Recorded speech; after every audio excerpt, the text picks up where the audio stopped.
I do think at bottom that we can move toward a sense of connection and can believe that movement toward connection is possible. And here the concept of mutuality does come in. I think we really are seeking the kind of connection in which we can feel truly present, involved, engaged, heard, and understood, at least to some extent, and able to speak further if we have not been heard or understood. And we feel able and desirous at the same time of extending these things out to the other person, or persons.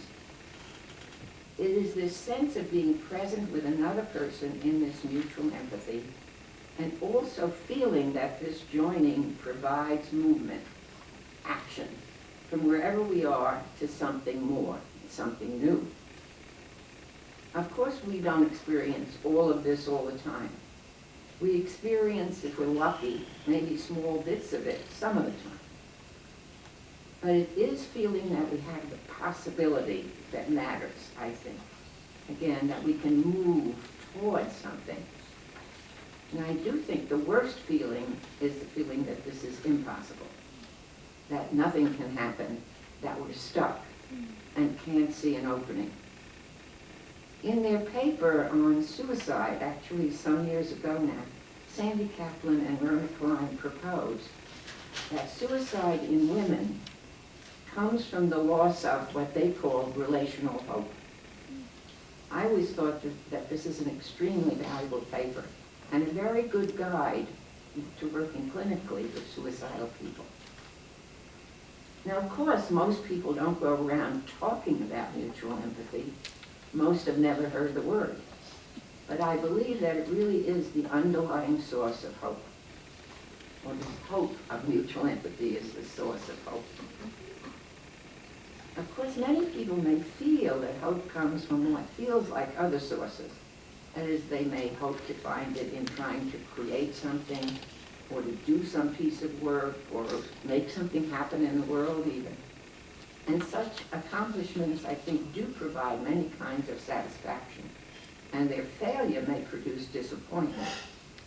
But underneath it, I think that most failures really mean the loss of relational hope. Many people thought that success, accomplishment, and so on would bring connection, but by themselves, I don't think those things do. Not by themselves. Thus, one of the worst things is to lose hope. And today's national and global climate are very difficult times for hope. It's hard to find it. People become cynical and turn back to figuring out that they better just focus on number one, or number one's own little family. In this competitive world, I better do what I can to get myself ahead.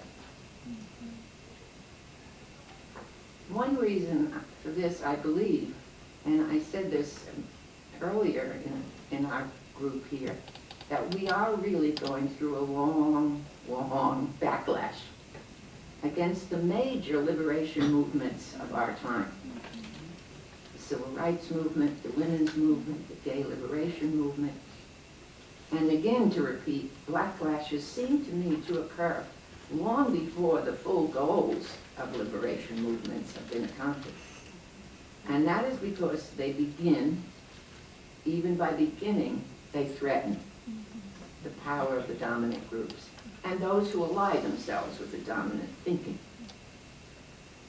But when people can begin to see possibilities, then something can begin to move. And we have begun to see, many people have begun to see, that we don't have to live in a poisoned, segregated, immoral world, always on the edge of violence. We don't have to live in a world that denies the perceptions and desires of half the world's population, that is women. We don't have to force a huge percentage of the world to live in poverty. We don't have to live in a world that enforces rigid sexual forms. Starting to see such possibilities, I think, is dangerous to the anti-growth, non-caring forces of the world that create such hardship and pain for everyone. Now, all of that may sound idealistic and unreal, but I do think we have a realistic basis for hope, as Maureen was saying, by seeing that many people in the world have been supplying vital parts of life all along. That is the growth fostering parts of life. But these have, again, as Maureen has said, been made invisible by dominant groups. These are all the people who have been providing the connections that have been absolutely essential for the growth of anyone, even for the survival of everyone. They have been in action all along. They are there, they are very real, but they have been made invisible, or sometimes not well described. If described at all, usually in false and misleading terms, like being motherly, thus, of course, limiting them to women, and thus denying, really, all the complex human activity that creates growth-fostering connection.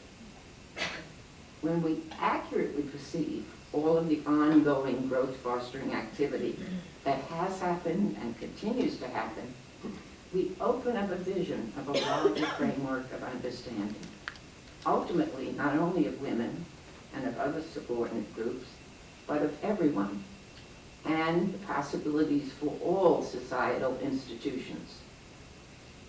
Without these parts of life, we are not encompassing all of human necessity, but also we are not encompassing all of the best part of human possibility.